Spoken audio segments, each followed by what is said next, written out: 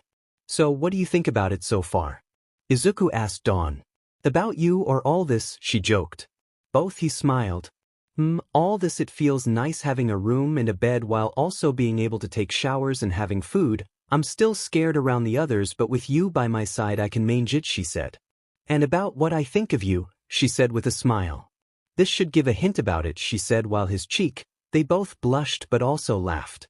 She then slowly crawled up to Izuku, placing her hands and head on his each. She then whispered something before she fell asleep. "I love you, Izuku." He heard those words, and before she fully fell asleep he said, "I love you too, Dawn," and with that they both smiled and fell asleep. After Izuku and Dawn joined UA and the dorms. Most people of the school definitely showed that they didn't like it. Luckily for them, Class 1A and even the Big Three were thrilled that they became a part of their school. Even though Izuku and Dawn didn't speak much and didn't trust the others yet, they did join the class a lot in the common area to get used to them. First day of school for them had started as they sat on the left side of the class. Izuku sat behind Bakugo and Dawn behind Izuku, but 𝗧𝗏 had a surprise for him already. 𝗧𝗏 started taking his attention. "Yes sir," he asked. "We know you are strong, but we want to know exactly how strong. Is it alright for you if we test your strength?" 𝗧𝗏 asked. "Sure, but how do you want to do that?" he asked, a bit confused. "Well, I wanted to give you a few fighting opponents if that's alright with you. It might also help you to get closer to your class and opponents," he said. "Alright then, that's alright. Did you have some in mind?" Izuku asked. 𝗧𝗏 nodded. "Let's go to Gym Gammon," he said. "Sure, but give them their hero costumes," Izuku quickly said. This took 𝗧𝗏's attention. "I don't know if I have to fight anyone here, but if I do I want them at their best, and I think that's with their hero costume," she said. Izawa allowed it, and so everyone put on their costumes while Izuku put on some normal clothes instead of the UA uniform. When he reached the gym he saw Izawa, Nizu with Dawn beside him, All Might and the Big Three standing there. Spectators or more opponents? Izuku joked, taking their attention. The Big Three will fight. You depending on the first fight. Principal Nizu is here to comfort Dawn while you are fighting since she still doesn't trust us and he wanted to see your power, and All Might was also curious and wanted to see more from you, Izawa explained. Seems fair. Nizu sir, thank you for taking care of Dawn for me for a bit, he said while Nizu nodded with a smile. Alright, so who is my first opponent? He asked. I want you to fight one-on-one with your 𝗧𝗵𝗲, all of them at once. Izuku cut Izawa off, which widened the eyes of Izawa, All Might and the Big Three, while Nizu looked amused. Are you sure about this, Izuku? Izawa asked. I have been trained to handle one-on-one. They also train me to fight a group. What better way to show you that by going against a group, Izuku said in a sad tone, reminded of his hell. Izuku. Dawn silently said. Don't worry, I'll be fine, he quickly said. After that the rest of the class joined in. So who is going first? Bakugo asked. I wanted to place you on a 1 versus 1 but Izuku asked me for you all to fight him at once, Izawa explained, which shook the class. You sure, man? We aren't weak, you know. Kirishima said. It's not underestimating you, it's just I was also trained to fight multiple opponents, and since that's harder than a one-on-one fight, that would be the best way to show my power, he answered. Alright, everyone get on the field, you can start on my signal, Izawa said. Everyone took a fighting stance except for Izuku, he just took a deep breath. Alright, close combat users surround him quick while the others use their long-ranged as backup, Bakugo said while the others nodded. Start. With that all the close combat users surrounded him as Aoyama shot his laser, 𝗧𝗵𝗵𝗃 her acid. Izuku put up a barrier to protect him from the long-ranged moves, he quickly dropped it and took out Ida, Uraraka, Shoji, Ojiro and Tokoyami. In the blink of an eye. He was so fast that they didn't even see what he did. This took literally everyone by surprise except Dawn, who just smiled at how strong Izuku was. After that Izuku took out everyone else at a blinding speed. I'm sorry guys, are you all alright, he asked. Be fair, Izuku, Todoroki said. Did you even use your quirk about from that barrier? Bakugo continued it. Izuku looked away with a silent, no. This shocked everyone. So I guess my next opponents will be you three, he asked looking at the Big Three. I won't be using that shockwave from back then, he said. Wait, what shockwave? The class asked. I felt it before, Bakugo said, surprising everyone. Even at his weakened state it was able to knock me out completely, he added. Yeah, same for us, the Big Three said. Yeah, and I am really sorry about that, Izuku said, feeling guilty. I won't be using that, he added. With that Mirio and Tamaki took a stance while 𝗵𝗃𝗧𝗏 flew up. Before we start, Izuku said, taking them off guard. Mirio right, looking at the blonde who nodded. You can slip through things, don't use murderous intent. Even though you need it to fight me, you can't give off murderous intents, he said. Why is that, he asked with a sly grin. Well, why not check out for yourself? Izuku said with a grin. And with that Mirio reappeared behind him and wanted to punch Izuku in the back of his head, but Izuku dodged it with his eyes closed and without moving his body, he only moved his head out of the way. This surprised everyone. Then Mirio went back underground when suddenly Izuku launched to his left with a kick. No one knew why until Mirio popped up at that same spot, which took Mirio by surprise. So you know where I am thanks to my intent? Mirio asked. Yeah, thanks to my quirk I can use my energy as some sort of scan while taking a bit of energy, but I can sense murderous intent without using any of my energy, he explained. Alright, time for the real fight then, Mirio said. 𝗵𝗃𝗃 shot her energy beam at Izuku, who dodged with a somersault while Tamaki tried to grab his legs and Mirio went underground to attack him. Izuku dodged it all. When suddenly Tamaki managed to grab his legs. 𝗵𝗃𝗃 shot a full power energy beam at him while Mirio launched himself at Izuku for a punch. Izuku just grabbed Mirio's punch with one hand, then created a small barrier over his other hand and stopped the energy beam. Izuku then used his quirk to enhance his power and speed. He grabbed the tentacles around his legs and pulled strong, so Tamaki flew towards him. Then when Tamaki got close he punched him in the face, which shot him towards a wall where he collapsed.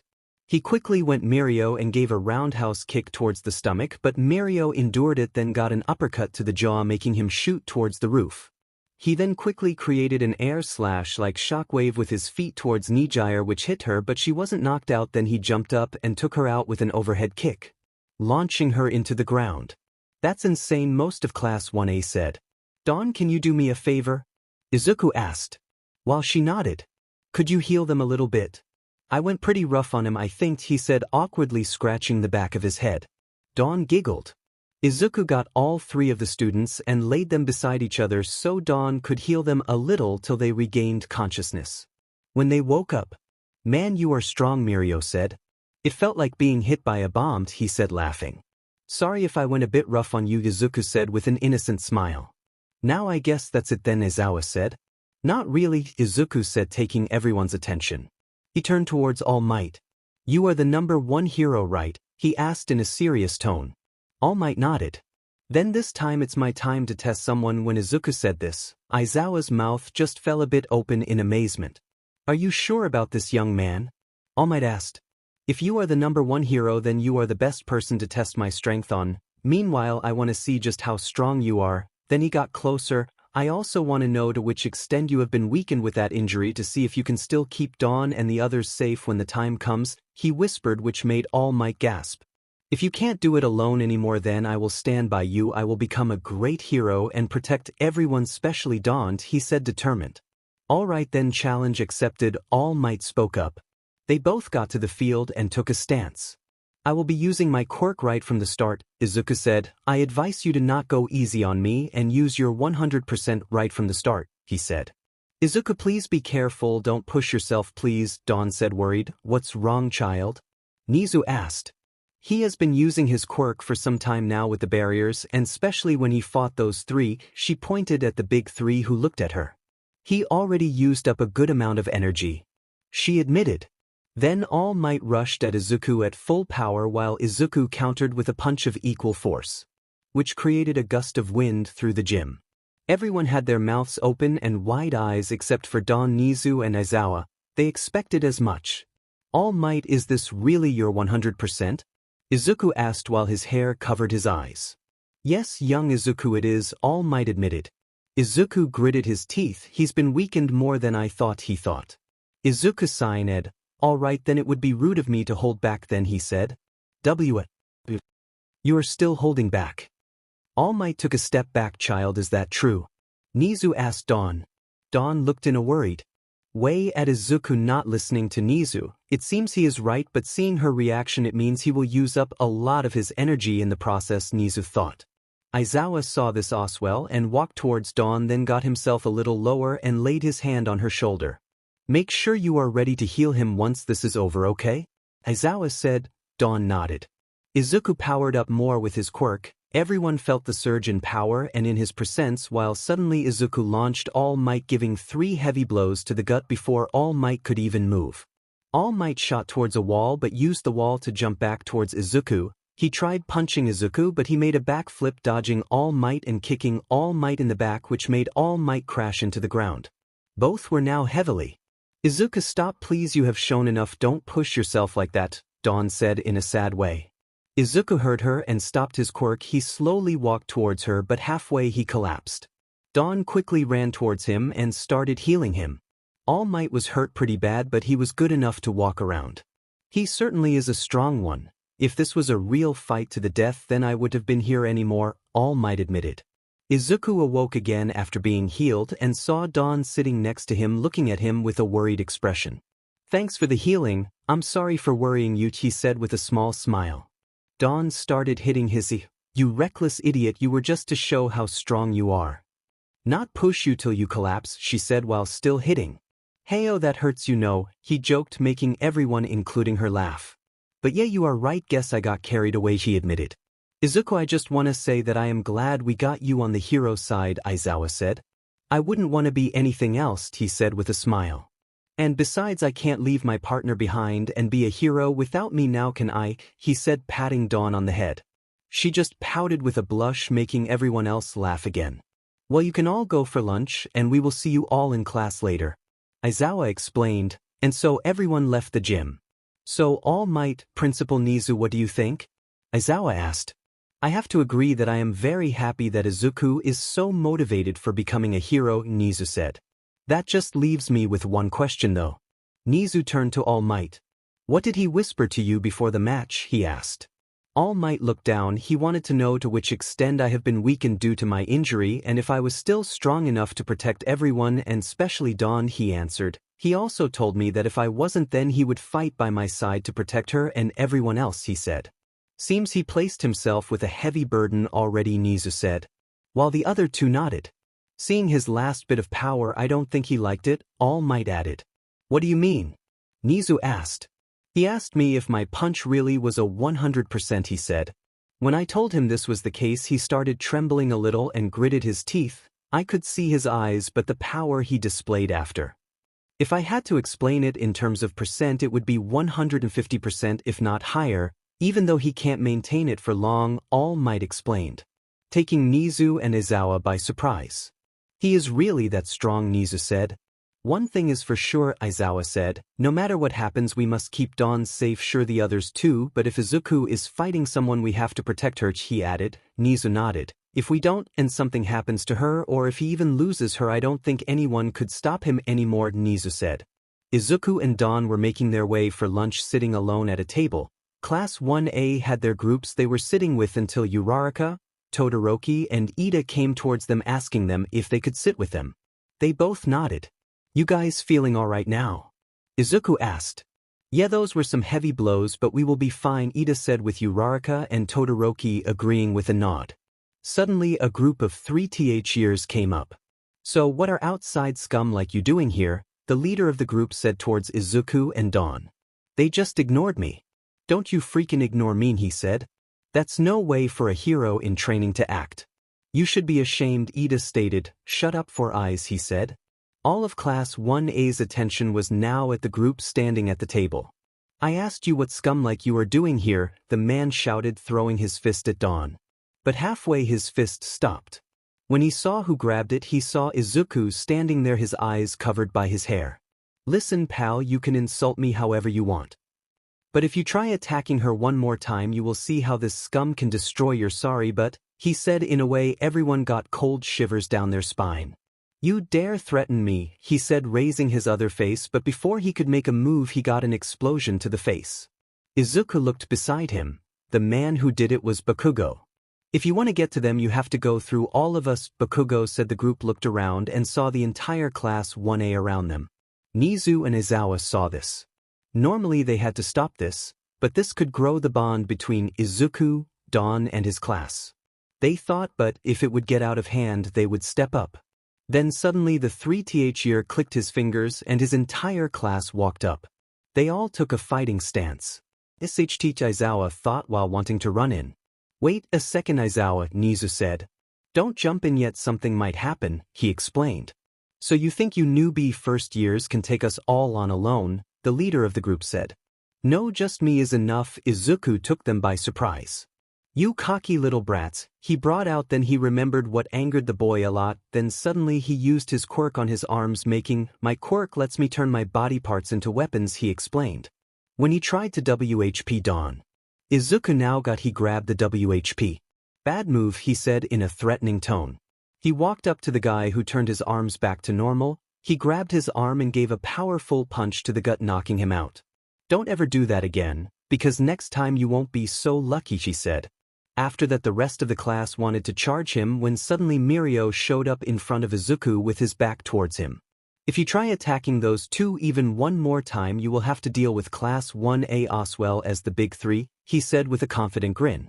Still think it's a wise idea to continue? He asked while Nijire was charging her energy to shoot her quirk, while Todoroki already had ice coming from his hand and Bakugo had little explosions in his hand. The group quickly backed away, taking their unconscious leader away. Izuku turned towards Dawn. Are you alright? He asked, placing his hand on her head. She smiled. Yeah, thanks to you and the others, she said. Izuku smiled. Thanks you guys, he said. No problems, we are all friends, Mirio said. Friends, huh? Izuku looked down while whispering, while Dawn grabbed his hand and nodded at him with a smile. This made both of them happy. After that, class continued like normal. Izuku and Dawn slowly opened up to the class and the big three, but they still never left each other's side. School was over and everyone went to the dorms. Everyone from Class 1A was sitting in the common area. Izuku sat on the couch with Dawn on his lap, her head on his shoulder while having her eyes closed, resting and enjoying the moment while everyone was talking with each other. "So, Izuku, what's the deal between you two anyways?" Bakugo asked. Bakugo normally sweared a lot except for against Izuku and Dawn. He was pretty nice to them. "What do you mean by that, Bakugo?" he asked. "Well, the way you two are right now and how you went into attack mode at lunch." Bakugo explained. "Well, after everything that happened, we cared a lot for each other and we have had some kind of feeling for each other which made us felt good around each other and safe. After the talk at the nursery we had with 𝗫𝗍, we found out that the thing we felt was love. So I guess you could say we are a couple," Izuku just explained bluntly. Dawn had a big blush on her cheeks with a big smile. "I guess someone agrees with you," Momo said, pointing towards Dawn, making everyone laugh. "Still, you got really scary when someone made a move towards her." "That's because the place we were at wanted to kill Dawn to make me an emotionless killing machine, so whenever someone attacks her I kinda jump into defense mode, I guessed," he explained. "I rather die protecting her than lose her," he explained. "I won't let that happen," Dawn said. "We live together or die together," she said, creating a giant 𝗳𝗂 from the class as all the girls and most guys found it cute. "Is that also why you never leave each other's side?" Bakugo asked curiously.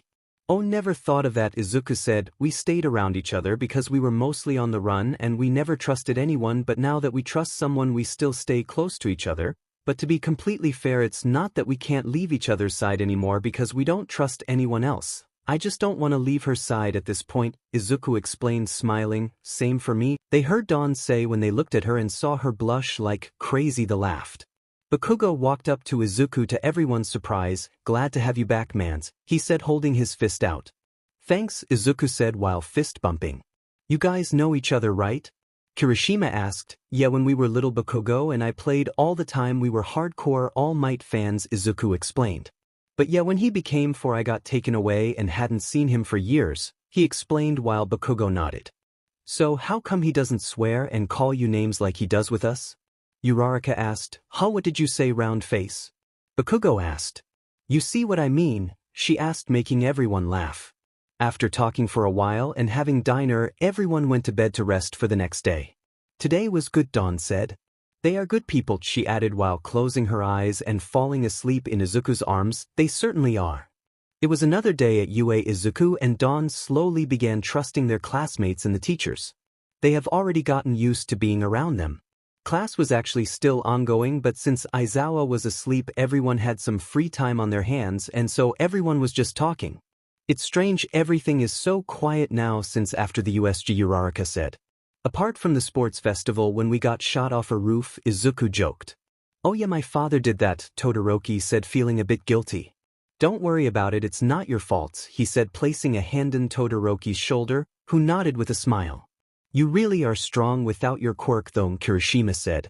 "Well yeah, my quirk lets me enhance my power and speed, but I had to train very strong for it to gain it, but thanks to that I can also fight without using my quirk, and since I got a quirk called Regan my wounds heal a bit faster and my energy gets restored faster." "Oswell," Izuku explained. "Demon, then I don't even want to know how a hit feels if you are actually using your quirk," Kirishima said, laughing. "You are stronger than All Might, aren't you?" Azui said. "Wah, Azui," that came out bluntly, "but yeah, I can temporarily become stronger than All Might," he answered. "Yeah, I just throw everything I have on my mind, also call me Tsu," she said. "What do you mean temporarily?" Kaminari asked. "I can become stronger than him, but maintaining it for long takes an enormous amount of energy," he explained. Suddenly Izuku turned towards the windows onward. "What's wrong, Izuku?" Dawn asked. Izuku closed his eyes and began concentrating on what he felt and felt someone far away charging his quirk. Izuku opened his eyes. He wouldn't. He started as he felt the energy and murderous intent getting bigger. "Wake up, Aizawa, and get the teachers ready. Bakugo, Todoroki, keep Dawn safe for me," he said while running off. Uraraka quickly woke up Aizawa, who was asking angrily what was going on when they quickly explained about Izuku. Aizawa quickly got up and ran to other classes together with Ida as Aizawa went left and Ida right to notify all the teachers. In the meantime, Izuku got outside and felt an enormous amount of energy being charged. Then he felt it coming closer. He saw a huge fireball coming their way. This is similar to 𝗵𝗃𝗏 and Todoroki's quirk, yet different. Although they can use fire, they can't do it to this extent. Izuku noticed the fireball going straight for the building. That's where the 3th years are. They want to take the stronger ones out first. Izuku used his quirk to jump up to the same height as where the fireball was aimed. He found a spot to hold himself so he wouldn't fall. Once he looked inside, he saw it was the class for the big three. They all looked at Izuku in confusion as they saw Izuku at their window. At the same time, 𝗧𝗏𝗧𝗔𝗍 barged in and saw Izuku there while also seeing a giant fireball fastly approaching. 𝗧𝗏𝗧𝗟 quickly warned 𝗧𝗵𝗏 about it as they both ran out of the class to go outside. However, the students hadn't moved yet as they were too confused. Then Izuku jumped without the power of his quirk and created a giant barrier to protect him and the school. Class 1A was standing outside and was joined by the teachers as they saw the barriers surrounding the school. "It's too big," Dawn said in worry. "What do you mean?" Bakugo asked. Izuku noticed the big fireball, but he also sensed a few smaller ones coming up. That's why he jumped. It will take most of his energy holding the shield up to stop the big fireball, but after that the shield will break due to the lack of energy. That fireball is too strong to hold the barrier any longer since the barrier itself protects the entire school, she explained. After she explained it, they saw the impact of the giant fireball crashing into the barrier and the shield quickly fading while Izuku's arms lowered. Then all of a sudden 5 more smaller fireball wreck ahead him as they placed solid hits on Izuku instead of the school. Izuku quickly fell to the ground, his upper body scratched from the attacks. All Might quickly caught him and laid him on the ground.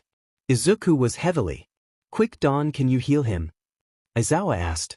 "We don't have time breathe for that." Izuku stood up shaking but with a look in his eyes that explained he was ready to fight. Suddenly a portal showed up showing 𝗬𝗧𝗏𝗃 with a horde of villains. But to everyone's shock, there were also 3 𝗵𝗃𝗏s. They weren't as strong as the one from USJ, but still deadly enough that they almost could hold them back. Class 1A began fighting while Todoroki stayed around Dawn and using his ice and fire for long-distance attacks. Kirishima stayed behind as a shield Oswell while the rest started to fight the horde of villains. All Might was holding off 1 𝗵𝗃𝗏 while Izuku fought 2 𝗵𝗃𝗏s at once when he suddenly got separate from the group because of the 𝗵𝗃𝗏s' attacks.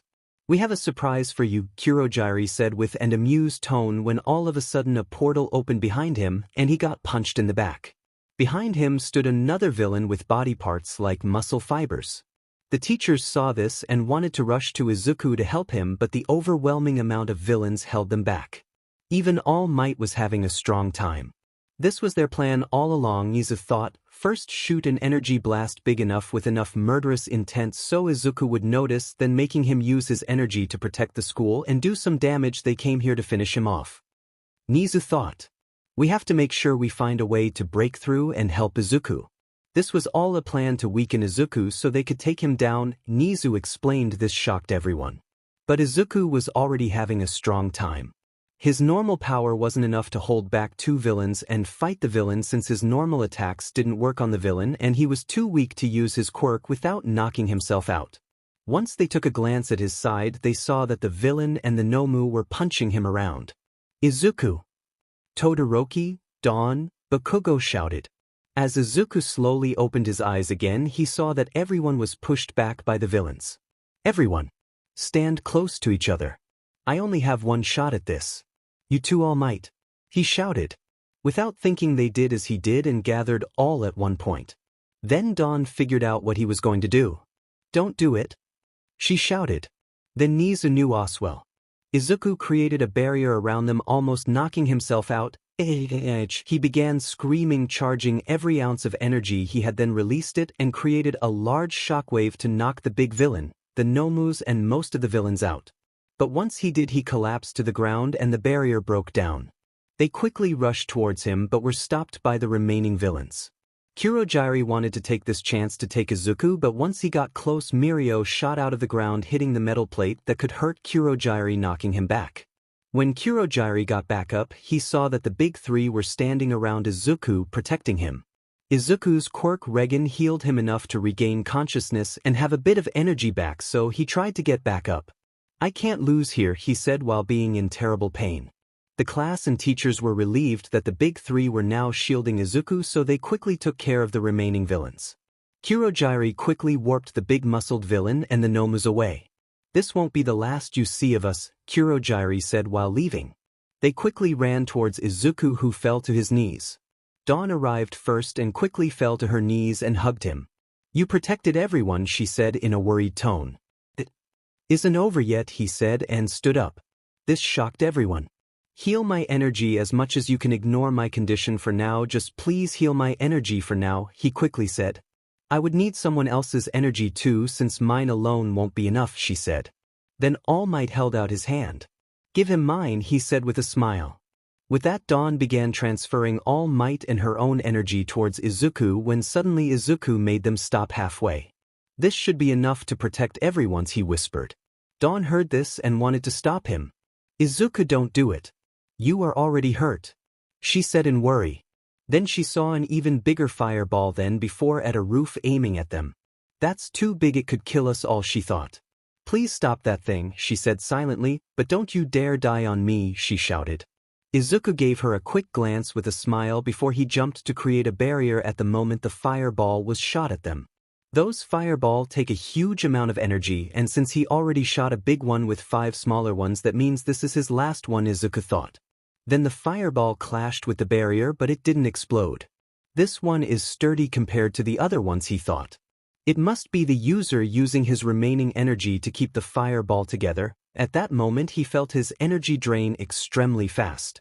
Dawn was right, I am too hurt, so my energy drains even faster at this rate. I won't be able to stop it completely, but that means they will get hurt, he thought. He then aimed one hand at the group, slowly creating a barrier around them. He wouldn't, Aizawa started. But once the barrier was made, he broke down the bigger barrier and the fireball clashed against Izuku, who desperately tried to stop the fireball with his hands. But he had no sturdy ground, so he was pushed back easily until he felt something push against his back. 𝗵𝗃 was keeping Izuku steady so he could stop it. However, Izuku was slowly losing consciousness and his strength. 𝗵𝗃 noticed this. "Don't give up, Izuku," she said. Then all of a sudden someone shouted, "Push that thing away and block." Without thinking, Izuku pushed it away, then blocked with a small barrier in front of him when an explosion from Bakugo made the fireball explode. Izuku's barrier stopped most of the damage but was blown away, so he still took some damage from it as he fell to the ground. His shirt was burned away, which revealed his scarred body. Everyone was shocked by his scars but quickly snapped out of it as Izuku wasn't moving and bleeding a lot. Aizawa checked to see if he still had a pulse, and this was the case but very faint. "Uraraka, use your quirk on him. Ida, rush him to Recovery Girl together with Dawn," Aizawa quickly said. "Once you are there, Ida, offer your energy to Dawn so she can transfer it to Izuku. That way Recovery Girl can use her quirk to save him, but be quick," he added. Everyone quickly did as was told. They stormed the nursery. "What's happening here?" Recovery Girl asked, shocked at what happened. "It's Izuku, we have to save him," Dawn said. "My God," is the only thing she could bring out at the state he was in. "I can't use my quirk on him like this," she said. "We got that covered," Dawn said, grabbing Ida's hand to use his energy to restore Izuku's energy. "I use my quirk and restore energy to him, that way your quirk can heal his wounds," Dawn said. "That's a good idea," she said, running towards them while giving the boy an embrace on his head. Dawn kept healing his energy until both she and Ida were heavily. "That's enough, kids, he is out of danger now," she said. Dawn stopped healing his energy and fell forward on top of Izuku. "You should rest too, Dawn," Ida said. "I can rest once Izuku is alright," she said. "Well, if you still want to help, you can help me clean off this BLD from him," Recovery Girl suggested, and so they did. Izuku was now silently sleeping and recovering. Dawn really was tired, and so Recovery Girl placed another bed close to Izuku's bed. "Lay down here and rest, this way you are still close to him," she said. Dawn nodded and got on the bed. She then grabbed Izuku's hand and fell asleep. Ida went outside the office for when others came so they would be silent, and he was just in time as all the teachers and Class 1A came. "Izuku is out of danger, but he really took heavy damage. The scars he has, I don't know if he already had them or if it was from the attack, but it hurts seeing it," Ida told them. "They are resting now. We are allowed to walk in, but we have to be very quiet," Ida explained. With that, everyone walked inside. Recovery Girl covered 𝗧𝗂𝗧𝗍 with a blanket, only his head and arm could be seen as his hand was holding Dawn's hand. They look so peaceful like that, Ishido silently said. Izuku slowly opened his eyes, but pain soon took over, making him wide awake. Demon, that hurts, he said while leaning forward. He noticed that his hand was holding Dawn's hand, and so he just laid down again as he didn't want to wake her up. Then he noticed the others. Oh hey guys, everyone alright, he asked. We are alright thanks to you, Kirishima said. How are you feeling, he asked.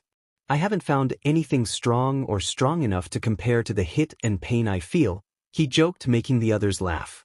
Then Dawn woke up, got out of the bed and got on Izuku's bed without saying anything. She just hugged him and her head on his 𝗧𝗍, hiding her face. Then she began crying. No one said a thing as everyone including Izuku knew what was wrong. He placed a hand on her head and an arm around her. Everyone noticed the scars he had on his arms. Some of the students held their hand in front of their mouth to cover their shock. Others looked sad at what they saw. You made me worry, you know I should be furious with you, Dawn broke the silence, but if you didn't act when you did then we all would be hurt if not dead, she cried. Thank you, she whispered. Izuku lightly smiled and held her closer. Izuku, those scars, Ida started. Then Izuku noticed his scars on his arms were revealed. He became pale. Dawn also noticed this as she quickly took his arms and placed them underneath her around her stomach to hide his arms. Everyone looked confused at Dawn. He doesn't like showing it, she answered as if she felt the stares.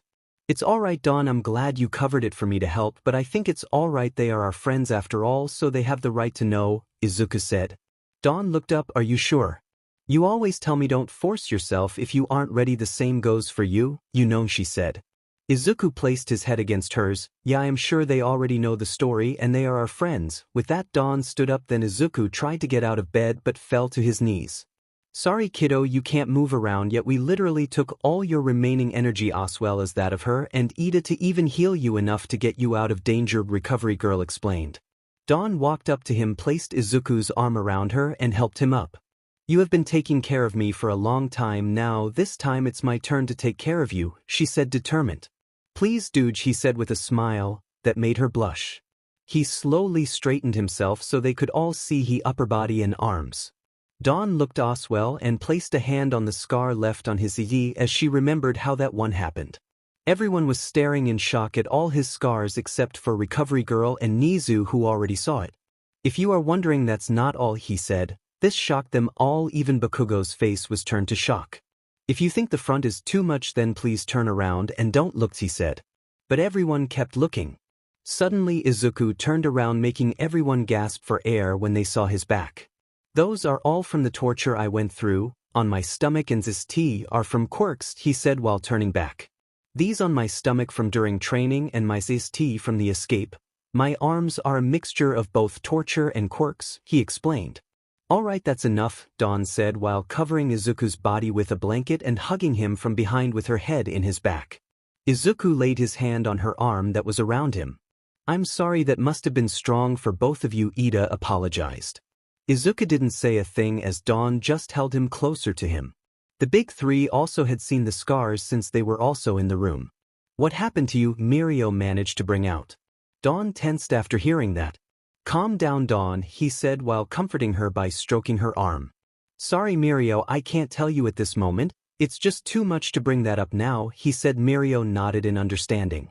If it's alright with you I can inform them about it later, Nizu suggested. Is that alright with you too, Dawn? Izuku asked as she nodded in his back. Please do, she answered Nizu. Alright, I will, but I want to thank you again, Izuku. This time you didn't just save a class, this time you saved us all, Nizu said while everyone bowed their heads towards Izuku. This made Izuku feel uncomfortable and heat up. Really, now you get embarrassed? Dawn teased him, making everyone laugh. I will get you back for teasing me, he threatened playfully. Oh yeah? And how are you gonna do that? She said with a sly grin.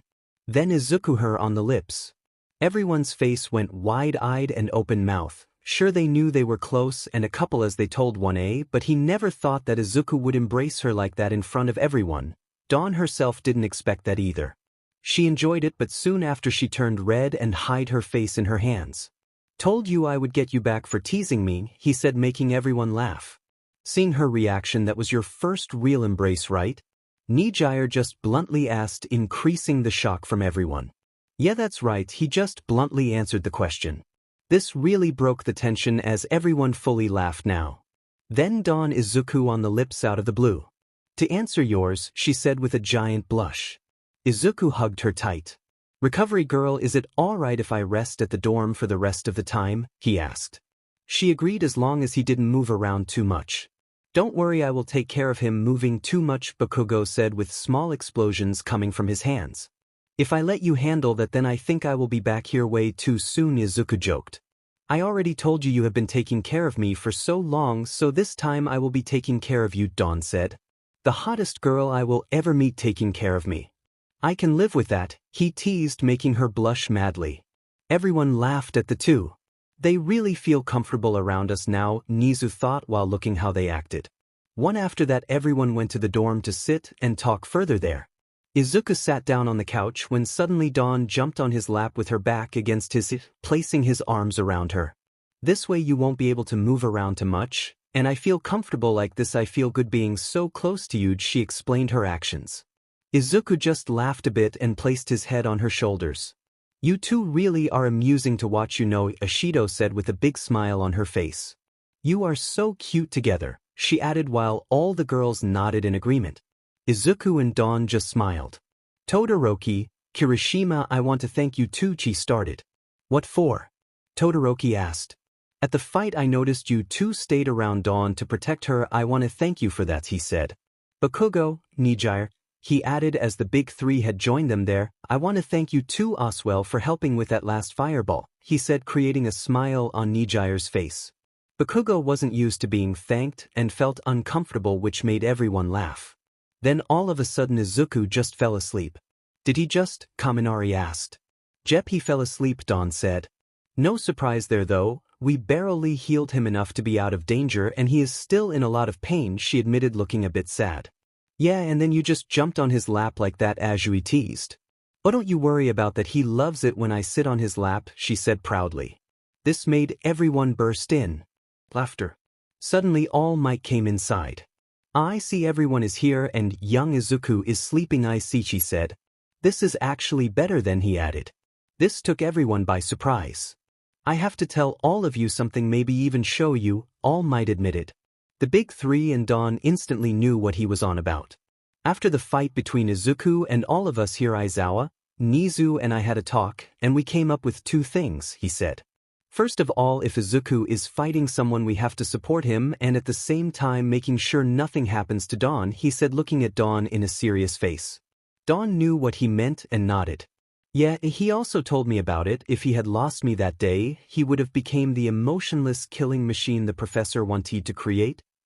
Dawn filled in. Yes, and that's exactly why we have to keep you safe at all types, and thus we make no problem of it for staying with Izuku like you do. Actually, we all enjoy looking at the two of you. You brighten everything up like that, he smiled softly. This made her blush. The second thing we came up with is Izuku himself. This made them all tense up, including Dawn. We have to make sure we help Izuku fight. Sure, he is strong but not invincible. We all witnessed that earlier today, he said bluntly. Well, we have you and Izuku, so what could go wrong? Kaminari said. A lot, All Might said. What I am about to show you has to stay in this room and can never be shared with anyone else, you understand? Everyone nodded. Then steam was coming from All Might as he went into his skinny form. This shocked everyone but the big three and Dawn. I am not longer the unbeatable All Might I have been. Izuku noticed this in our fight, he stated. That's why he took that fight upon himself to end. The more I use my powers, the weaker it gets until eventually I lose it all Might explained. This took everyone really by surprise and filled everyone with fear. I don't plan on giving up, but this had to be shared with all of you. We have to support Dawn and Izuku by doing everything we can, he said. This motivated everyone and they were all determined. Until Dawn squealed when Izuku held her tighter and her neck in his sleep while she turned a deep red. This made everyone laugh as the tension disappeared. Don't worry, All Might, we won't let anything happen to them, Bakugo and Todoroki said while standing up. Everyone else nodded in agreement. Thank you all of you, Dawn said while tearing up. Izuku is already doing everything he can to protect everyone and especially Dawn, as he already knows what will happen if something happens to her, so we don't have to tell him all this, All Might said. Now I completely understand his action back there, 𝗬𝗧𝗧𝗟 said. What do you mean? All Might asked. After that fight we all had some 3 years said some bad things about Izuku and Dawn, but he ignored it. But once the guy made an action towards Dawn, Izuku moved so fast it was like he teleported up and got really scary there, she explained. Now I really understand why that is. All Might nodded. Yeah, I heard about it from Nezu and Aizawa, and I'm proud at all of you for backing them up, he said. With that he left dorm and went back to his own dorm for teachers. Everyone else just kept talking a bit longer while Izuku was still holding Dawn in his sleep. A month has passed since the villains attacked UA. Alright class, starting tomorrow we will be going to a trainings camp in a forest, Aizawa told his class. Most of them were excited while others just shrugged it off. They had the rest of the day off to make themselves ready for the training camp.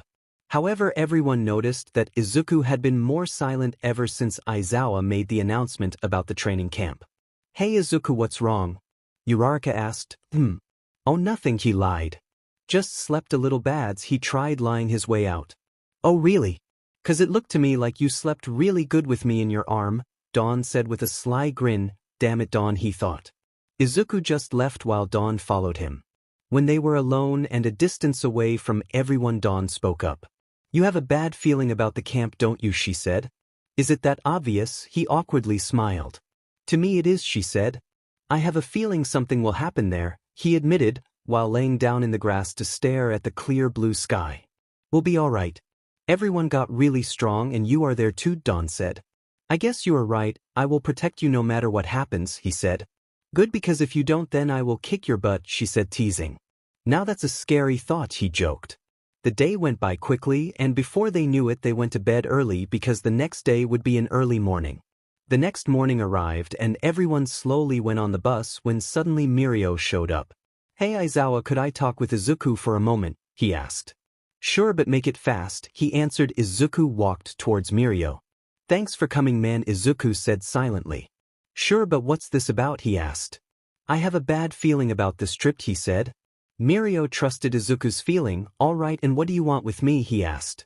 If something would happen to separate me from Dawn, I want you guys to keep her safe no matter what, he said. You really have that bad a feeling about it, huh? 𝗵𝗃𝗀 asked. You have my word, if you happen to get separate then we will give our very lives to keep her safe. 𝗵𝗃𝗀 said. Thanks, sorry to bother you with this, Izuku said in a sad tone. No worries, man, we are friends. After that Izuku got on the bus and sat down next to Dawn, who just grabbed his arm and laid her head on his shoulder while falling asleep. Eventually they reached a cliff where some of the wild pp cats were waiting for them. The wild pp cats were nice enough to lend us their private space to train here, as they will also help us monitor you and help you with your training, Aizawa explained. But first you have to make your way towards the camp from here, Aizawa said with an evil grin. The forest is filled with monsters created by 𝗵𝗃𝗍𝗵𝗃. Oh, and Izuku is not allowed to help, otherwise it would be too easy, he said. That's unfair. Kaminari shouted. Now you all should get going, 𝗵𝗃𝗍𝗵𝗃 said in a sadistic way. She then used her quirk to throw them off the cliff so they would get into the forest. What about me? Izuku said, still on the cliff holding Dawn. Wait, weren't you in the middle of the group? 𝗵𝗃𝗍𝗵𝗃 asked. Yeah, that's right, he said casually. He's so fast, 𝗵𝗃𝗍𝗵𝗃 thought. She then looked at Aizawa. Is that speed his quirk? She asked. You are gonna be surprised, but he isn't even using his quirk? Aizawa stated. What? 𝗵𝗃𝗍𝗵𝗃 and 𝗵𝗃𝗍𝗵𝗃 said, both in shock. Really, Izuku? You just really had to do that? Dawn pouted. What? Aizawa told me I wasn't allowed to help, he stated. Wait, if he isn't allowed to help because he's too strong, then why is he here? 𝗵𝗃𝗍𝗵𝗃 asked. Well, he is part of Class 1A, it wouldn't be fair to leave him behind, and if anything were to happen here, even if the chance is low, then it's best to have him here. He explained. Eraserhead, just how strong is this kid? She then asked. Strong enough to defeat All Might, I think, he stated. This shocked the members from wild pp cats. He can generate stronger power than All Might, but at the cost of a lot of energy, Aizawa explained. And to All Might's exact words, he used around 150% at All Might, comparing it to his own quirk, that is. 𝗵𝗃𝗧𝗔𝗂𝗧𝗟𝗘 almost broke after hearing that. I will be waiting at the camp then, Izuku said, then jumped off with Dawn and just ran at her speed towards the camp. I am thinking it also has in connection to that girl. 𝗵𝗃𝗧𝗟 asked. Then Izuku explained how Dawn came in his life and for what purpose, also the torture they went through.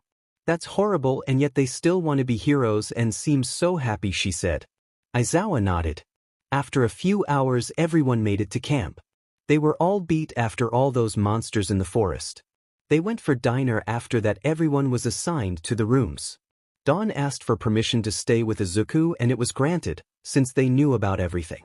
Day 1 of the 7 was done as everyone went to bed. You still got a bad feeling about all this? Dawn asked Izuku. Yes, I don't know why, but I have a feeling something is about to happen, Izuku said with worry in his eyes. Can you hold me? Dawn asked. Izuku looked confused at her and saw a smile on her face. He smiled back and placed his arms around her. How do you feel now? She asked as she snuggled into his 𝗧𝗍. Safe, amazing and warmed, he answered. I feel the same. But what I meant to say with that is don't worry, she said.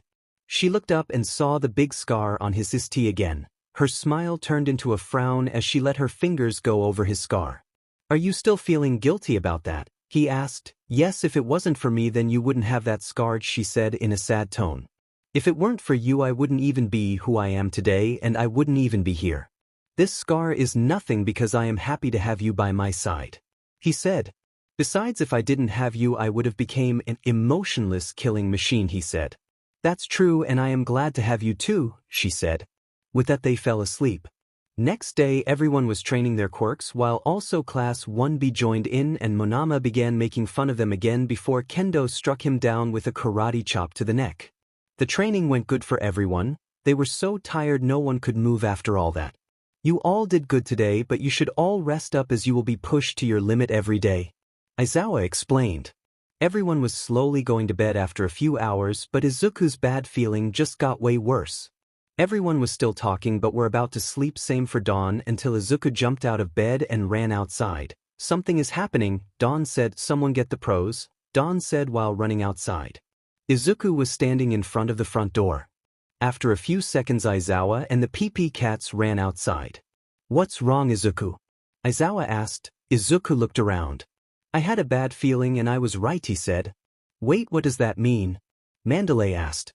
Before we came here I had a bad feeling about this. At first I thought I was overthinking things, but sadly I wasn't, he said. Why is that? 𝗵𝗃𝗬𝗏 asked. However, she didn't have to wait for an answer as the villain with muscle fiber quirk shot out of the woods and Izuku countered him. Villains? Tiger said. Everyone from 1A came outside while all of a sudden Kurogiri showed up and took Dawn away. You will know where to find us, he said before leaving. No, he said silently. Damn it. He then felt murderous intent coming from the forest. Izuku, you all take care of him, I have to save her, he said, then jumped with insane power and speed towards the place. Damn it, they wanted to separate them from us. There is no way we could have stopped Izuku now that they have Dawn, Izuku said in worry. Bakugo, Todoroki, Kirishima, go after him. You three should be good help for him with your quirks, hurry, Izuku ordered as they quickly went the same way as Izuku. Izuku landed at the place with a lot of force, creating a crater in the ground. Give her back, she said with a deathly glare. Sure, you can have her, the villain said. My name is 𝗬𝗵𝗍𝗍, remember it, he added while pushing Dawn towards him. Dawn, are you alright? They haven't hurt you, did they? He asked worriedly. No, they didn't touch me after taking me, she said. We didn't hurt her, we just wanted to separate you from the others, he said. After he said it, more villains appeared named Spinner, Magna, Twice, Toga, Muscular, Moonfish, and Anomu. They got us surrounded, Dawn said in worry. Suddenly they all rushed for them. Muscular using full power while Magna, Spinner, Toga and Nomu all got closer to strike while Moonfish and Dabi used long-distance attacks. Izuku created a barrier around them to protect himself and Dawn from the attacks. Don't push yourself. You are still tired from training, she whispered in his ear, hoping the others didn't hear. We have to break through them and get away from here, Izuku whispered back while dropping to his knee. Get on my back, Izuku said. With that, Dawn got on his back. Izuku broke down the barrier, used his quirk, then jumped towards Moonfish to knock him out. Then on Moonfish's unconscious body, he pushed himself towards Muscular, using a lot of his energy to knock out Muscular. Izuku was now heavily. Bakugo, Todoroki and Kirishima now appeared. Dawn, run towards them and stay there. Izuku said to her. I'm not leaving you, she said. Please do it before you get hurt by their attacks. Please do it for me. I will be all right, he said. Dawn hesitantly got off and ran towards the three. Suddenly the Nomu launched for Dawn. Izuku jumped and kicked the Nomu away just in time but got hit by Dabi's flames. Then Magna and Spinner tried hitting Izuku with their weapons, but Izuku kicked Magna's weapon away and destroyed Spinner's sword. But he was kicked in the back by twice, while the Nomu also came back and punched him in the gut. Izuku was now on the ground. The three could only watch. We have to help him, Dawn shouted, but she was stopped by Kirishima and Bakugo as Toga walked towards Izuku and placed a knife at his throat. You kids stay back or else he dies, she threatened. They all froze as they saw Kurogyri appear. Good, you got him. Let's go, he said while creating warp portals back to their base. Izuku opened his eyes. Keep her safe, he said. Oh, you are still conscious. We can't have that now, can we? Dabi said, while giving Izuku a powerful punch to the gut, knocking him out. Then the villains walked towards the warp gate while Dabi dragged Izuku behind him. Aizawa showed up and saw everyone standing there. Aizawa, Kirishima said. The man at the base was a fake. What's going on, he said, but then he saw Izuku being dragged away through the portals. Before he could even make a move, Izuku was gone. Dawn fell to her knees and began crying. We have to go back to UA right away and notify the school and police. Aizawa lifted up Dawn and took her back with him while she still cried. After that they quickly went back to school, but this raised the alarm for UA, making everyone come outside. What happened? Nizu asked as all the other teachers ran towards Aizawa, who held a crying Dawn. They took him, Aizawa said with terror and regret in his voice. Mirio ran towards M and saw Dawn crying. Seems he was right about his feeling, Mirio thought. Sergi started. Let me take care of Dawn, please, he said. This raised some confused looks. Before you all left Izuku and I told me about his bad feeling, and he made me promise that if it would happen that he got separate from all of you, that I would take care of Dawn and protect her with my life, and that's what I am going to. He said, determined. Aizawa nodded and placed Dawn in Mirio's arms as he quickly took her to his dorm where Tamaki and Nijire were also waiting. What happened? Tamaki asked. The villains, they got Izuku, Mirio explained. I promised him that I would take care of Dawn for him if this ever happened. That's why she is here, he explained. Izuku, please don't die, Dawn cried. At Izuku. Izuku opened his eyes and noticed he was captured in chains on a chair. Ah, you are finally awake, Tamura said. That's good to see. I was almost afraid those idiots might have killed you, he said. The villains were standing in front of him. Now you have two choices. One. You can join us, or two. We will give you a lot of pain until you agree, Tamura said. I will never join you, Izuku said. They might not know about my normal strength yet, but my energy is low. I have to endure all this until my energy is back, Izuku thought. After that they began. At dawn. They are hurting him, Dawn said all of a sudden. The teachers heard this and went towards her. How do you know? Aizawa asked. I don't know, I just feel him getting hurt, but I think I know how to find him. She then closed her eyes and concentrated on his feeling. And all of a sudden she saw him in her head being hit repeatedly, and she also heard his thoughts. Endure it a little longer, I almost have enough energy, she heard. Suddenly she opened her eyes. I don't know how, but I managed to find him, she said. Where is he? All Might asked quickly. In Kamino, she said. I could see him and hear his thoughts. He is planning to escape. They were beating him up, but I heard his thoughts and it said asterisk. I almost got enough energy, I just have to endure a little longer, she explained. All Might quickly called the police to gather as much heroes as possible towards Kamino and told them he would be heading there fast. We have to help him, she said. I will, but you stay here, it's too dangerous, All Might said. You will be bringing me with you if you like it or not, she said in an angry tone. The way I saw it, he needs healing. And I can provide him that. She insisted.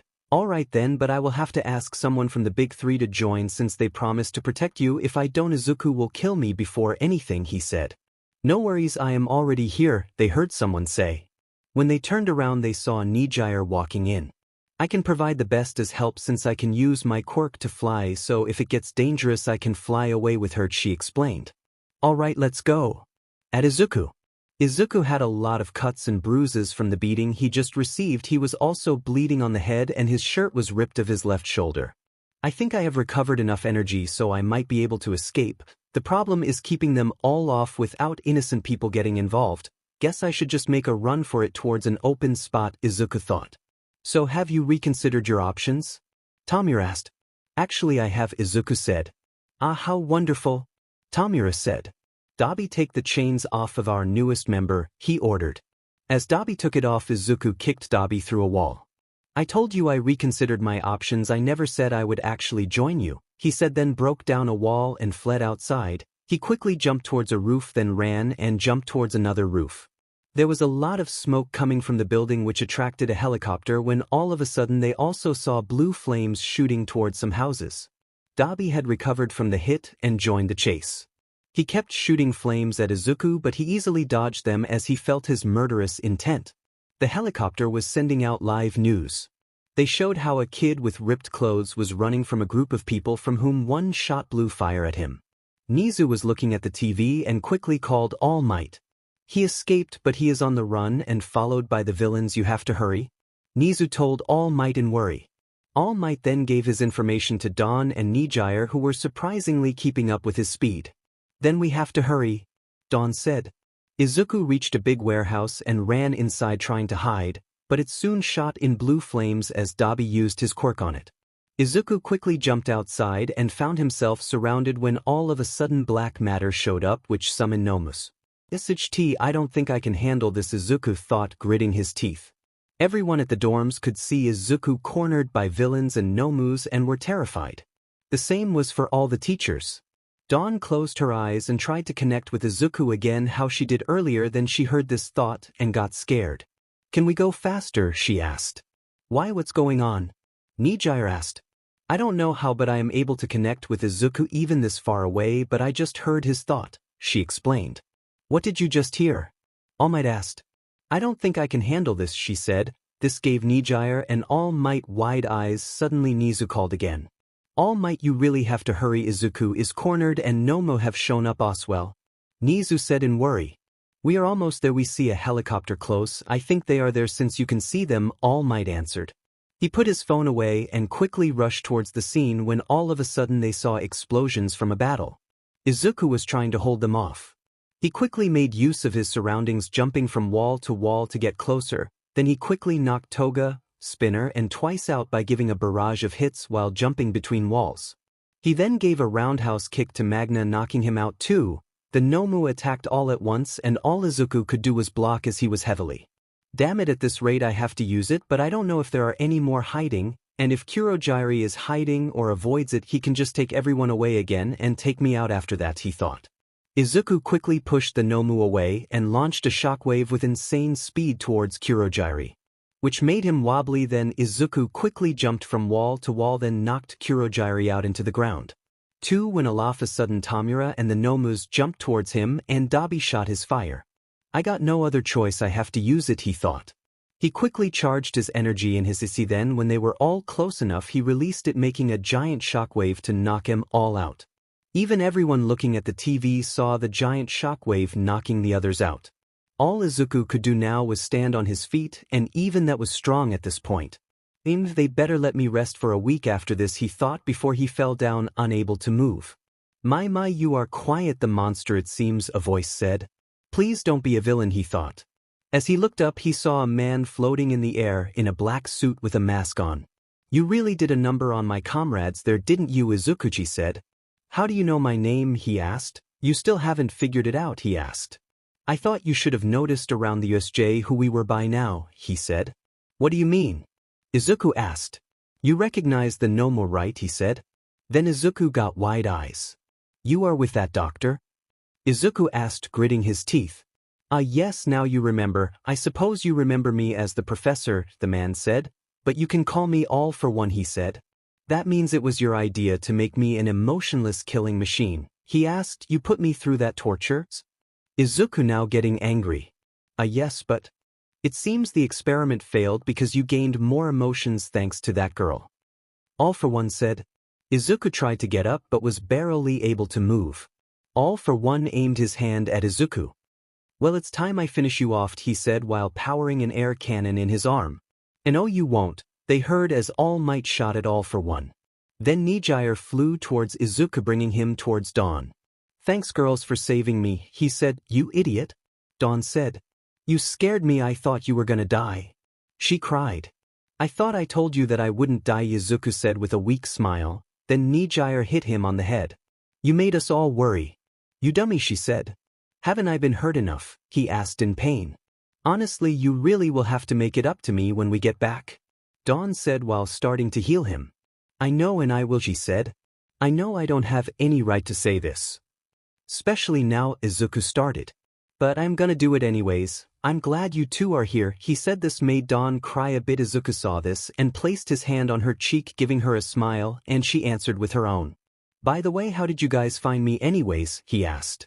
Dawn was able to sense you somehow. She felt you were getting beaten up, and she also heard your thoughts a few times, and with that connection we found you, 𝗵𝗃𝗧𝗟 explained. So that's what I felt. I know that I tried using a little bit of my energy to try and somehow send my location somewhere. I guess it worked because of the bond we have, he said. Then they heard an explosion. Dawn, I'm sorry I have to worry you again, he said slowly, standing up. What do you mean? Before she could finish, she saw All Might in his skinny form bleeding. All Might was about to lose. I have to help him or we all die, he said. All right, save him, save us all, but you will be coming back to me safely. And once you will take a long rest and stay with me. She ordered. Sure, I was planning on that anyways, he said with a grin. He is so strong. Even in a situation like this he was near death and he still goes into battle. I am so terrified I can barely move, and yet he does things without hesitation, 𝗵𝗃𝗧𝗟 said. My Izuku is a real hero, Dawn said with a sparkle in her eyes. He makes me worry, but that's because I love him. We all worry because we care about him, she continued. 𝗵𝗃𝗧𝗟 nodded. Their faces turned to fear when 𝗲𝗏 moved again, creating a giant arm with spear-like things coming out of it. This combination of quirks were all gathered to kill you. All Might, 𝗲𝗏 said. All Might charged his remaining power inside his right arm. 𝗲𝗏 charged towards All Might. This is it then. I hope these kids made it out alright, he thought as he saw 𝗲𝗏 getting closer. Suddenly a powerful blow launched 𝗲𝗏 away. When All Might looked up he saw Izuku used a powerful kick to make 𝗲𝗏 back away. That won't save you, you know. I know for a fact you can only deal 2 or 3 blows with that power of yours, and since you have been damaged a lot, that's 2 of those blows at most, 𝗲𝗏 said. 1 was enough, Izuku said. 𝗲𝗏 charged again while Izuku created a barrier stopping 𝗲𝗏. All Might, that's the last of your power, isn't it? Izuku asked in a serious tone. Yes, you are correct, young Izuku, All Might said. That means you can't miss this hit. I will create an opening. All Might, put that last power of yours to good use and make sure you finish him. Izuku said while increasing the barrier at a high speed, which makes 𝗲𝗏 back off again, then breaking the barrier. Wait, young Izuku, what are you going to do? He asked. The only thing I can do to make an opening for you, he said. He then charged all of his energy in his body but didn't release it.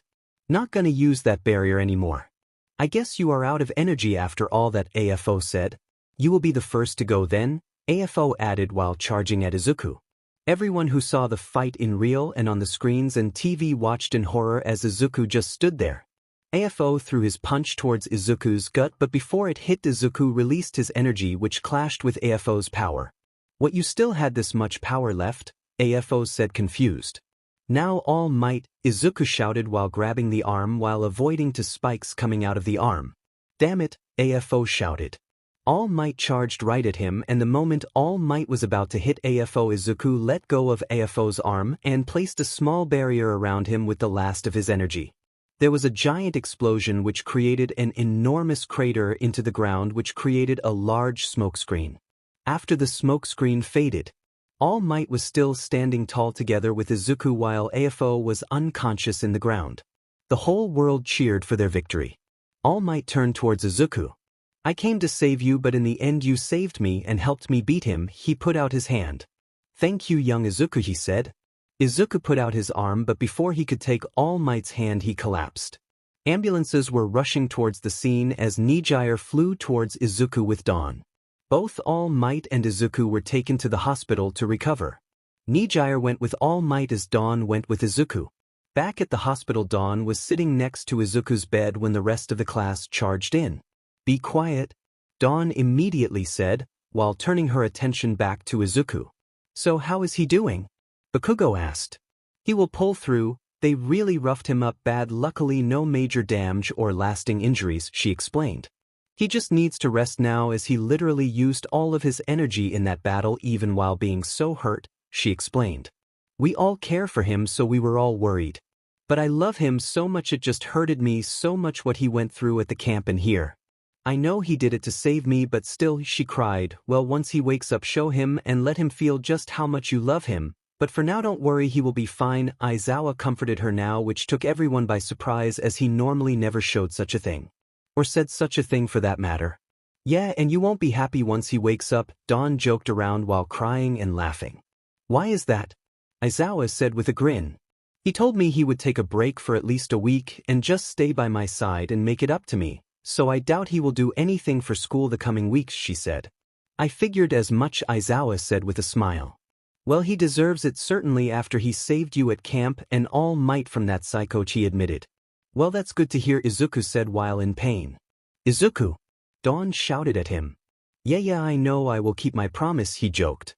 "I already got permission to not do a thing for a week just to be with you," he kept on joking, making everyone laugh. "Honestly, kid, do you take anything seriously?"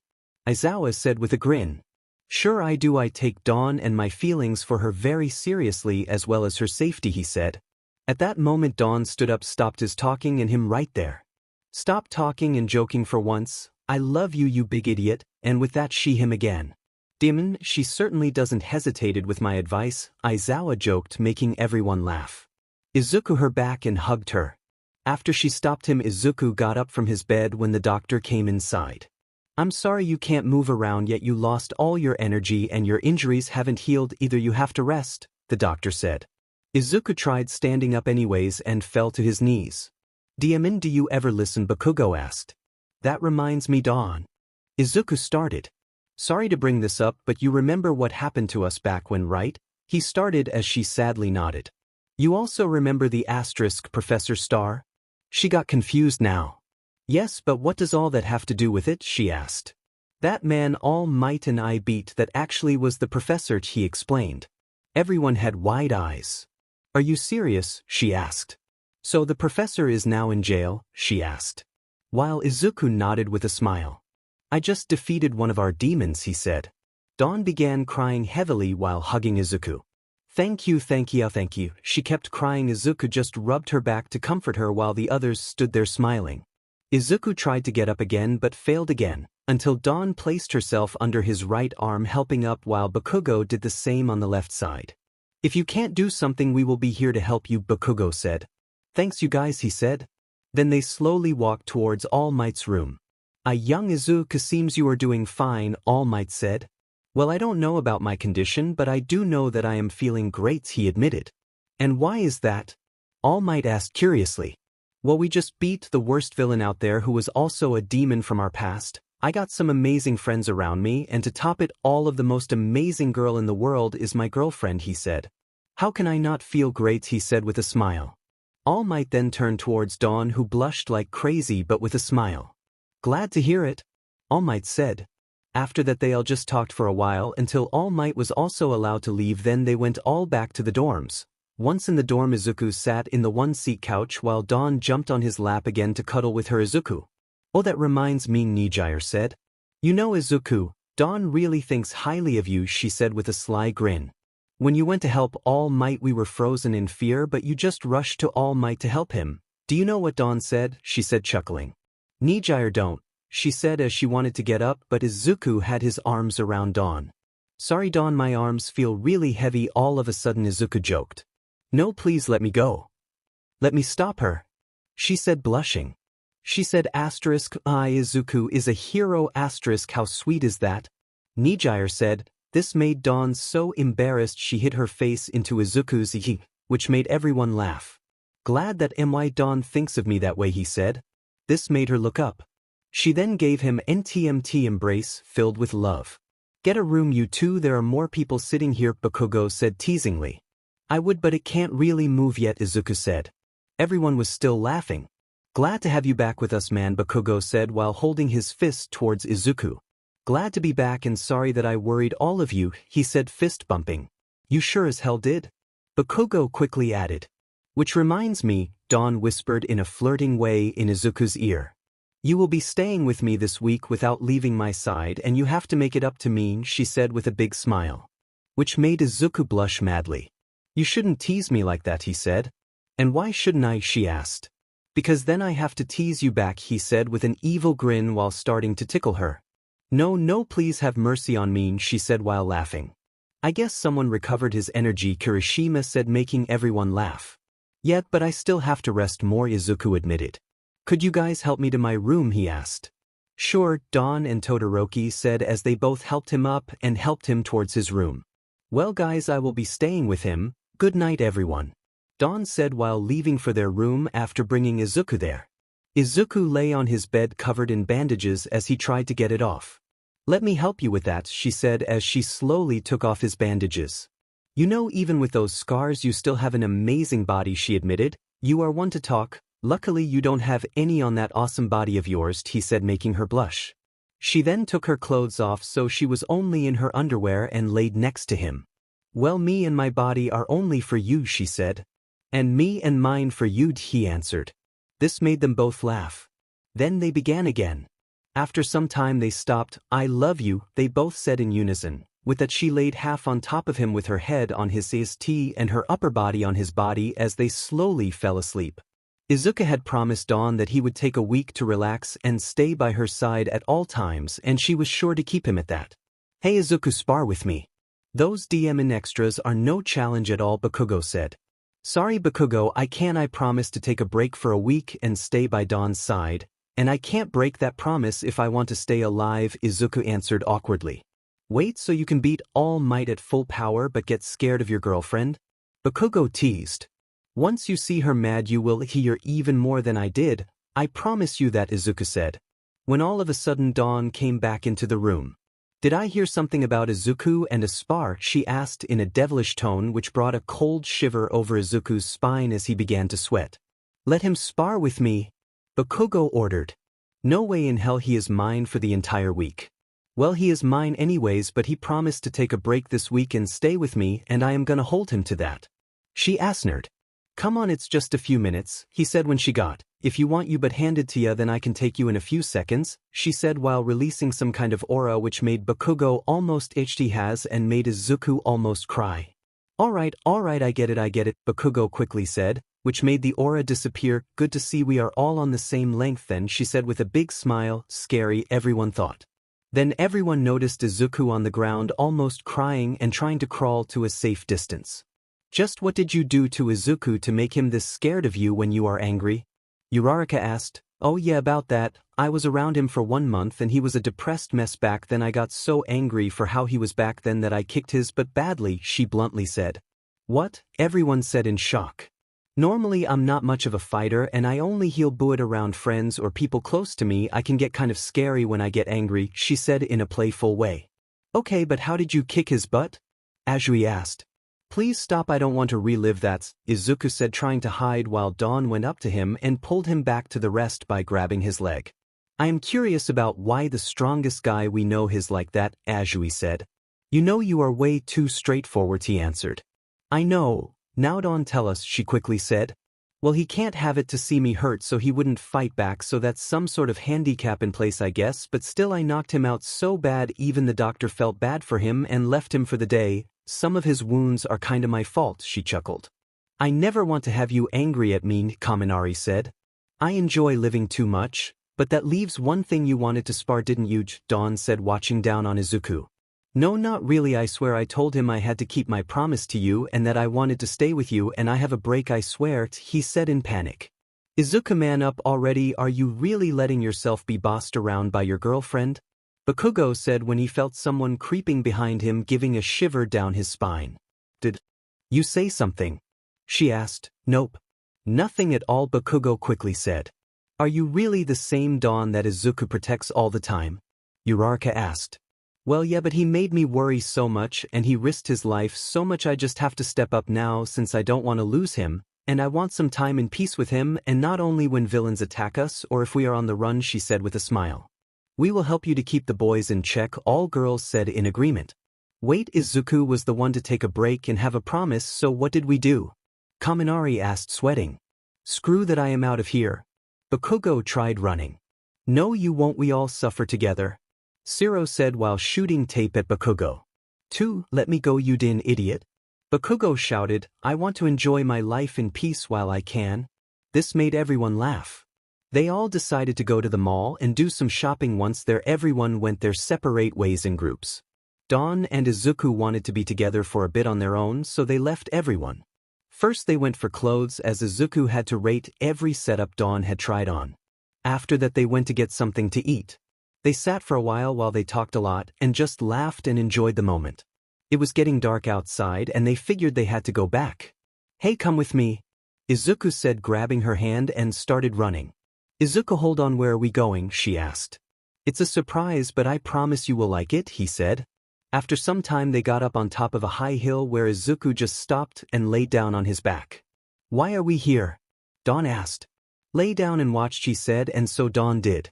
She looked towards the sky and saw the clear sky filled with stars as her eyes began to sparkle. Wait for it, there is more, he said. Wait, more? Really? She asked as he nodded. Just watch, she said with a smile. After some time she saw what he meant as she was watching a bunch of falling stars. Wow, Izuku, it's so beautiful, she said. Well, now you know what you are in my eyes, he flirted. Although it made her blush. Hey, she broke the silence after Izuku had said that. I know it's painful, but can we go to your mom's grave? I want to meet her even if it's not in person, she said. Izuku just nodded. Dawn slowly got cold as Izuku handed her his jacket to warm her up. Slowly they walked towards Inko's grave. They knew where it was since Bakugo told them some time ago. Hey mom, sorry that I haven't been around in so long. I survived that night and went through a lot and I miss you so much, Izuku started while tearing up. But I found someone really special who keeps me alive and keeps me fighting, he said, looking at Dawn.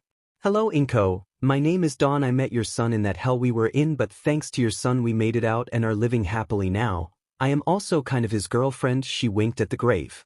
I hope you would have liked me if you were still alive, but I promise I will keep him alive and safe, she said, determined.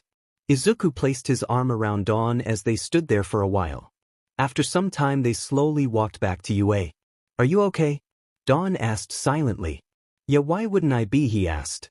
Well, I know it's the first time you visited her grave and then saying such things, it must have been strong. She asked in a worried tone, but when she looked at him he was silently crying.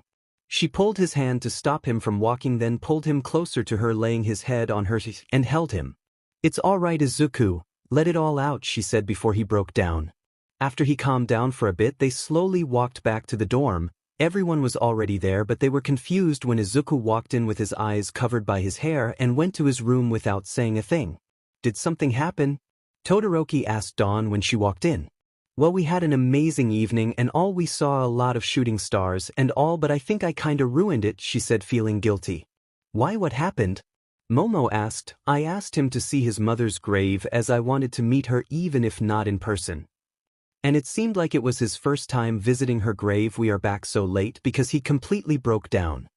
It's not your fault, Izuku said, taking everyone's attention since they all thought he was at his room. When suddenly Bakugo got up and walked towards him, eyes covered by his hair. Then they stood in front of each other. Dawn knew Bakugo's exploding behavior around others, so she was on guard as she never saw him act like this. Bakugo, if you dare do anything at him the way he is now, I swear to God dash, she started but stopped as Bakugo cried as well and hugged Izuku. This shocked everyone, but no one said a thing. It's not your fault what happened, Izuku, he said, crying. This took everyone by surprise, especially Dawn. What do you mean, Bakugo? He didn't even say anything like that, she said in confusion. Izuku blames himself for what happened that night. He doesn't show it, but he feels pain and sadness for it every day, living with the guilt, and I know he is thinking things like, why do I have this quirk? If I didn't I wouldn't be taken away and mom wouldn't be killed, and things like, why didn't I use my quirk? Then I could have saved her, 𝗵𝗃𝗃 explained. I know how he is from way back when we were kids, and I watched him closely, and he specially tries his best to hide it around you, Dawn, he said. Wait, why around me? I have always been there for him and supported him, she said, not knowing how to feel. That's exactly why he hides it. If he didn't have that quirk, then he never would have met you, and that thought would have hurt you, but he also didn't want to worry you any more than he already did, 𝗵𝗃𝗃 explained, making almost everyone cry. Suddenly Dawn just ran towards them and hugged them both. You two are idiots, you know that, she said while crying, placing a small smile on the boys. Sorry, Izuku said.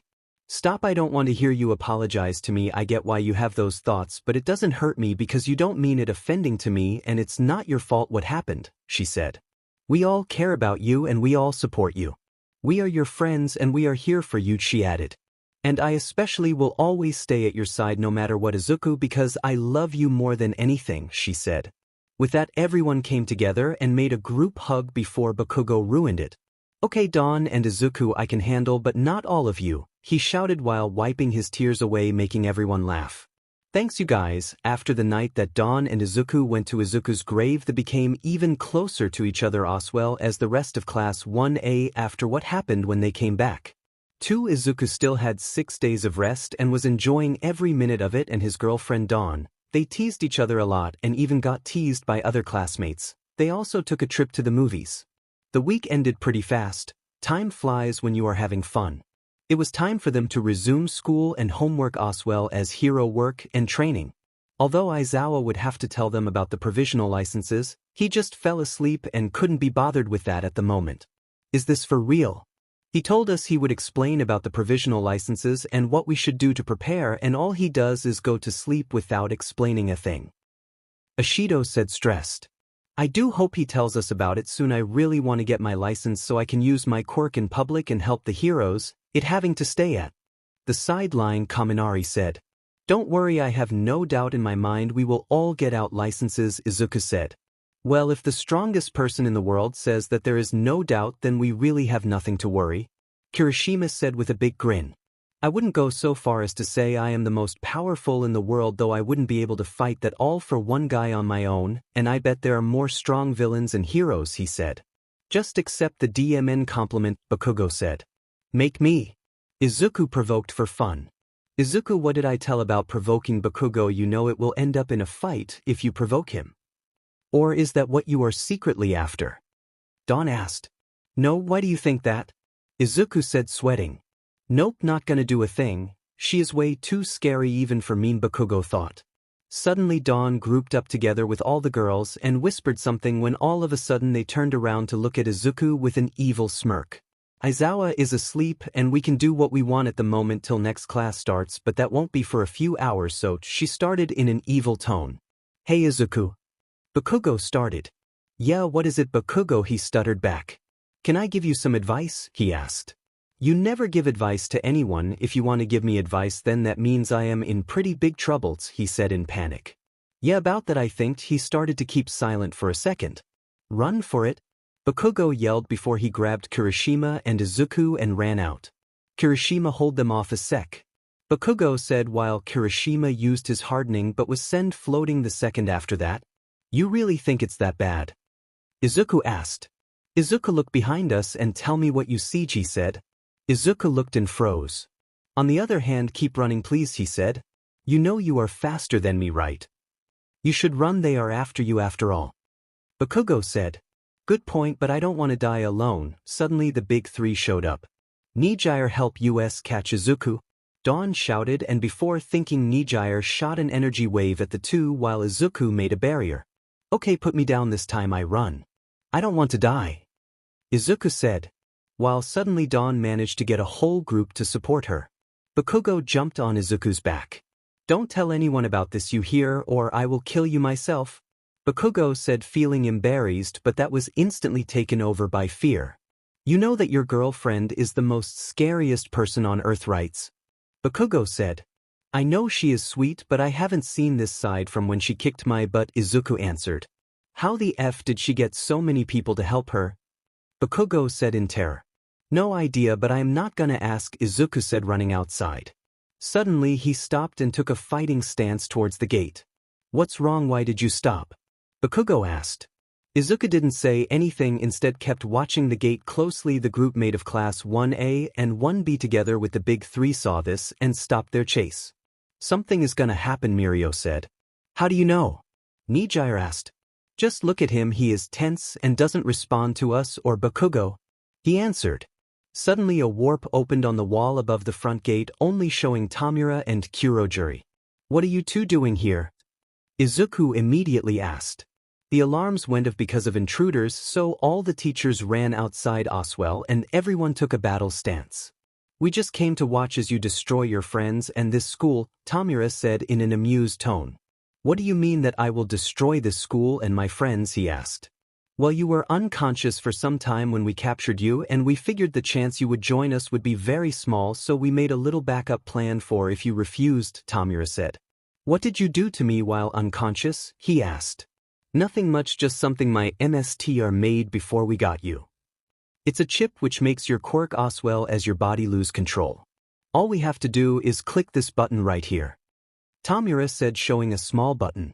Why should I believe that? I bet this is all some sort of plan to get me separate again, Izuku said, not letting his guard down. You really think so? Wanna test it out then? He said with a grin and clicked the button. Izuku began screaming and fell to the ground.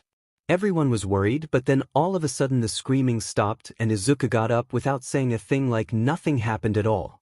Oh yeah, I should have mentioned this. You will feel like you can't move a muscle or like you are unconscious. But on the other hand, this chip makes your body and quirk go on some sort of autopilot to destroy everything in your way, 𝗵𝗲 explained. You will witness everything you do but can't control your own body. Now why don't you let loose on them a bit, 𝗵𝗲 said while getting out of the way through another warp portal. Suddenly Izuku charged at the group behind him and smashed in the ground, creating a crater. His eyes looked empty, like nothing was there. His expression blank. Izuku, stop this! Bakugo shouted, but that made Izuku go after him next. Izuku used a volley kick to hit Bakugo, who managed to barely block but was still sent flying. Aizawa tried to erase his quirk but forgot about his base strength. SHT, he can take us all without even using his quirk, and All Might doesn't have his power anymore to stop him. Aizawa thought. We have to think of a way to restrain him. Aizawa said. Wait, no, we can't hurt him. He is still Izuku. Dawn yelled. I don't want to hurt him either, but we have to stop his movements and stop him from hurting us, he quickly explained. Izuku slowly walked towards the group again.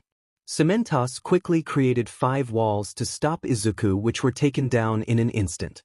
Then Midnight tried to use her quirk to make him asleep, but Izuku just kicked in the air with all his strength and speed to create enough wind to blow the sleeping dust away. Damn it, he has a counter for everything, Mike said. Then Kendo expanded her hand and grabbed him. Quick seal of any way he can head to. Once I let go, Zero, use your tape to restrain him while 𝗵𝗲𝗃 makes a cage and Midnight use her quirk again, she said. And so everyone tried, but they forgot that once his body is covered, Aizawa's quirk won't work anymore, which makes Izuku able to use his quirk again. Everything went according to plan until Midnight tried using her quirk. Izuku quickly charged energy in his body and created a large shockwave. 𝗵𝗲𝗃 managed to stop it by making as much walls as he can, but this brought him to his limit, and so 𝗵𝗲𝗃 was out of the fight. Izuku was heavily, even without having any damage. That move takes a toll on his body and drains a lot of energy. He quickly approached the group again and went for a punch, but Tetsu and Kirishima stood in front of him, stopping him using both their hardening quirks to tank the hit, but were sent flying. Then Mike started screaming at him to make him stop with his voice, but it seemed to have no effect on him. Ectoplasm made copies of himself to keep him busy, while Zero shot more tape and Tamaki used his quirk and grabbed him with some tentacles, which held him for a bit. We have to find that chip and destroy it before he destroys us all, or in worst case himself, Nizu said. Izuku was trying to break free, but Aizawa used his quirk on Izuku again while Azui shot her tongue at him to further restrain him, while Tokoyami made Dark Shadow grab him Oswell. After some time Aizawa just had to blink, which gave Izuku the slight opening to use his quirk and break free. Then Izuku launched himself again, but this time was countered by Mirio's fist and after that being sent flying by Bakugo's explosion. "Don't hurt him," Dawn said in a worried tone. "We don't have a choice at this point," Bakugo said. "We can hold him for a few seconds, but only as long as Eraserhead can use his quirk, and the longer he uses it the less time we have. So we have to save that for the best moment. Until then we have to cancel his attacks and counter him," Mirio explained. Izuku slowly stood up and tried to kick Bakugo but was shot back as 𝗵𝗃𝗧𝗟𝗔 shot her quirk at him. She saw Dawn looking at her with worry. "I don't like this either, but if we don't then we all get hurt." Todoroki used his ice to trap Izuku but he instantly shattered it with brute strength. Then Todoroki used his fire. "What are you doing?" Dawn asked. Then she saw that he was holding back in his fire. It reached Izuku burning off his shirt. "Dawn, Bakugo, you two know best which scars he already had. If they implanted that chip then it must have left another scar even if it's a small one. Try to find it. If we use our attacks there we might be able to break it," Todoroki ordered. "Yeah, but to do that we have to get really close to him and the way he is now. Once he gets close it's over," Bakugo said. Izuku vanished from their sight and suddenly appeared in front of his classmates, knocking a few out. "That's enough, Izuku," they all heard Dawn shout. He then looked towards her and charged. "Dawn, get away!" Uraraka yelled, but to everyone's amazement Izuku stopped. His blank expression changed as it looked like he was fighting and gritted his teeth. "Quick, take me out before I lose control again, I can't stop it for long." Izuku then Dawn saw a small scar in the middle of his. "It has to be there, that's the only one I don't know about," she thought. "Alright then, try to fight it for as long as you can," she said. "Guys, I found where it is," she said a bit hesitant. "Great. Where is it?" they asked as Dawn placed her hand in the middle of his. This made everyone freeze. "That's a really dangerous spot," 𝗵𝗃𝗧𝗟 said. "One wrong move and we don't just destroy the chip but kill him as well," he explained, which made everyone gasp. Todoroki froze Izuku's body to stop his movements so they would have more time to react if he couldn't control it any longer. "Guys, please destroy this thing," he almost begged. Bakugo, 𝗵𝗃𝗧𝗟 and Mirio looked at each other and nodded. "Kirishima, 𝗧𝗏𝗧𝗏 stand behind him and use your quirks to block out moves but keep him in place," Mirio said. "No, wait guys, don't. It could kill him," Dawn cried out. "Izuku would rather die than hurt his friends, or rather you, so we have to take the risk. If we don't do it he will destroy us as well as himself, and we all know he would never forgive himself if he hurted his friends or his girlfriend," Bakugo explained. Dawn wanted to protest until Izuku spoke up. "Thanks you guys, hurry up, I can't hold it back for much longer," he said. "Don't worry, I won't die," he said. With that, Kirishima and 𝗧𝗏𝗧𝗏 went behind him with also the help of Kendo and her quirk, while Todoroki made a big ice wall behind them to keep them in place. Then Mirio launched at Izuku and punched right in the middle of his 𝗧𝗏𝗧𝗍, but it wasn't enough. Then Bakugo used AP shot autocannon, but that also wasn't enough. "We have to create one big strong attack," Mirio said. 𝗵𝗃𝗧𝗟 flew up and began charging her energy to shoot a shockwave from her quirk. At the same time Bakugo took a weird stance. "No, Bakugo, don't use that." Then Bakugo shot himself up with his explosions. "Shoot it, 𝗵𝗃𝗧𝗟," he said while launching himself at Izuku. Howitzer. "Impact," he shouted before he hit Izuku's 𝗧𝗏𝗧𝗍 at the same time as 𝗵𝗃𝗧𝗟. Her attack landed. The force was so strong that the ice broke, making Kendo, Kirishima and 𝗧𝗏𝗧𝗏 flying together with Izuku.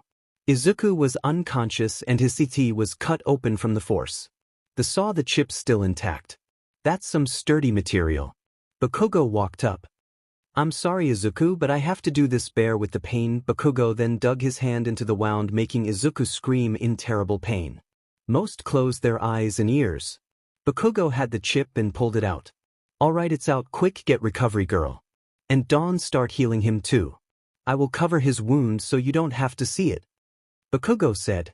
Iida went to get Recovery Girl as he was the fastest person there. Bakugo ripped off his shirt and placed it on the wound while Dawn ran towards them and started to heal him.